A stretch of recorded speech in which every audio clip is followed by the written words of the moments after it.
മാസപ്പടി കേസിൽ കേരള ഹൈക്കോടതിയിൽ ഹർജി കൊടുത്താൽ അതിൽ അനുകൂല വിധിയുണ്ടാകില്ലെന്ന വിലയിരുത്തലിലാണ് കർണാടക ഹൈക്കോടതിയിലെ നിയമനീക്കത്തിന് പിന്നിലുള്ള പ്രധാന കാരണം. ഇതിനൊപ്പം എക്സാലോജിക്കിന് കേരളത്തിൽ ബന്ധമില്ലെന്ന് വരുത്തി തീർക്കാനുള്ള തന്ത്രവും ഇതിനു പിന്നിലുണ്ട്. എക്സാലോജിക്കിന്റെ രജിസ്ട്രേഡ് വിലാസം തിരുവനന്തപുരത്തെ AKG സെന്ററാണ്. കമ്പനി ഡയറക്ടർ താമസിക്കുന്നത് മുഖ്യമന്ത്രിയുടെ മകൾ എന്ന നിലയിൽ ക്ലിഫ് ഹൗസ് എന്ന മുഖ്യമന്ത്രിയുടെ ഔദ്യോഗിക വസതിയിലും. ഇവിടെ പരിശോധനയ്ക്ക് കമ്പനികാര്യ വകുപ്പിന് കീഴിലെ സീരിയസ് ഫ്രോഡ് ഇൻവെസ്റ്റിഗേഷൻ ഓഫീസ് തീരുമാനിച്ചിരുന്നു. അത് കേരളം ഭരിക്കുന്ന മുഖ്യമന്ത്രിക്കും അദ്ദേഹത്തിന്റെ പാർട്ടി CPM-നും നാണക്കേടാണ്. അതുകൊണ്ടാണ് ബംഗളൂരുവിലെ വിലാസം വ്യക്തമാക്കുന്ന തരത്തിൽ എക്സാലോജിക് കർണാടകയിൽ ഹർജി നൽകിയിരിക്കുന്നത്. AKG സെന്ററുമായി തനിക്ക് നിലവിൽ ബന്ധമില്ലെന്ന് അറിയിക്കുക കൂടിയാണ് ഫലത്തിൽ വീണ വിജയൻ. ഇതിനൊപ്പം തനിക്ക് ക്ലിഫ് ഹൗസ് വിലാസത്തിലും ആരുമൊന്നും അയക്കേണ്ടതില്ലെന്ന് പറഞ്ഞു വെക്കുകയാണ് ഈ നീക്കത്തിലൂടെ. അതാണ് കർണാടക ഹർജിയിലെ കാതലായ സന്ദേശം. കേരള ഹൈക്കോടതിയിൽ ഹർജിയുമായി എത്തിയാൽ അതിരൂക്ഷ പരാമർശമുണ്ടാകുമെന്ന് മുഖ്യമന്ത്രിക്കും സംഘത്തിനും അറിയാം.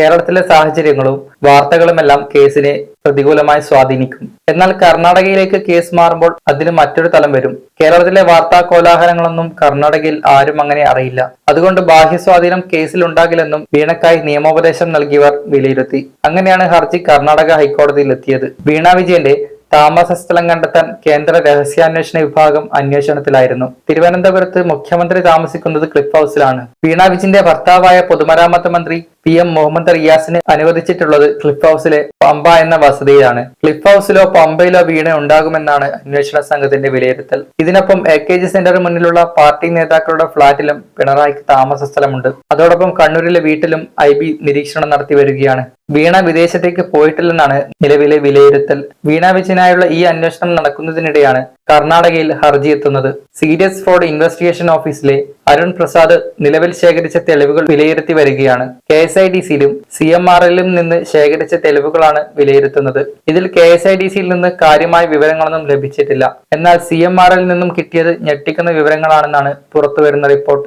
ഇത് വീണ വിജയന്റെ എക്സാലോജിക്കും CMRLും തമ്മിലുള്ള ഇടപാടിലെ ദുരൂഹത കൂട്ടുകയാണ്. ഈ സാഹചര്യത്തിൽ വീണ വിജയനെ ചോദ്യം ചെയ്യേണ്ടതുണ്ട്. നോട്ടീസ് നൽകി ചോദ്യം ചെയ്യാൻ വിളിച്ചു വരുത്താനാണ് സാധ്യതയേറെയും. ഈ നോട്ടീസ് നൽകാനാണ് വീണ വിജയൻ എവിടെയാണെന്നുള്ള അന്വേഷണം കേന്ദ്ര ഏജൻസികൾ ആരംഭിച്ചത്. കർണാടക കോടതിയിലെ ഹർജിയിൽ മാസപ്പടി വിവാദത്തിൽ ഗുരുതര വെളിപ്പെടുത്തലുമായി സീരിയസ് ഫ്രോഡ് ഇൻവെസ്റ്റിഗേഷൻ ഓഫീസ് രംഗത്ത് വരുമെന്നാണ് വിലയിരുത്തൽ. CMRലുമായി ബന്ധപ്പെട്ട് ചട്ടവിരുദ്ധമായ ഇടപാടുകൾ നടന്നതിന്റെ തെളിവുകൾ SFIOയ്ക്ക് ലഭിച്ചതായാണ് വിവരം.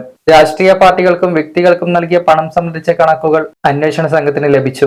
മാസപ്പടി കേസിൽ സാമ്പത്തിക ഇടപാടുകളുടെ രേഖയാണ് പ്രധാനമായും സംഘം പരിശോധിച്ചു വരുന്നത്. വിവിധ വ്യക്തികളുമായും സംഘടനകളുമായും നടത്തിയ സാമ്പത്തിക ഇടപാടുകളുടെ രേഖയാണ് പ്രധാനമായും പരിശോധിച്ചത്. കഴിഞ്ഞ ദിവസം KSIDCയിൽ സീരിയസ് ഫ്രോഡ് ഇൻവെസ്റ്റിഗേഷൻ ടീം നടത്തിയ റെയ്ഡിന് പിന്നാലെ അതിനെതിരെ ഹൈക്കോടതിയിൽ ഹർജി നൽകിയിരുന്നു. ഈ നീക്കത്തിന് അനുകൂലമായ സ്റ്റേ കോടതി അനുവദിച്ചില്ല.